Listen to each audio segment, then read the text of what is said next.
خبر شامل کرتے ہیں لاہور سے۔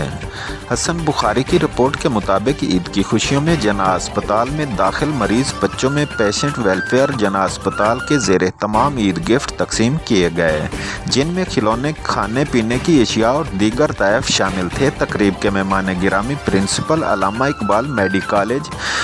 Professor doctor Nadeem Hafeez Butt M S Jinnah اسپتال ڈاکٹر امجد محمود تھے، جبکہ additional M S doctor Yahya Sultan general secretary patient welfare, Tahira Yasir patient facilitator officer patient welfare Jinnah اسپتال اشفاق احمد بھی موجود تھے۔ Professor Nadeem Hafeez Butt M S Jinnah اسپتال ڈاکٹر امجد محمود نے سینئر صحافی حسن بخاری سے گفتگو کرتے ہوئے کہا کہ جناح اسپتال میں آنے والے تمام مریضوں کو حکومت پنجاب کی ہدایت پر صحت کے متعلق تمام تر بہتر طبی سہولیات فراہم کر رہے ہیں۔ آخر میں general secretary patient welfare Tahira Yasir patient facilitator officer Ishfaq Ahmed نے کہا کہ پیشنٹ ویلفیئر کے پلیٹ فارم پر بچوں میں گفٹ کھلونے تقسیم کرنے کا مقصد انہیں عید کی خوشیوں میں شامل کرنا ہے۔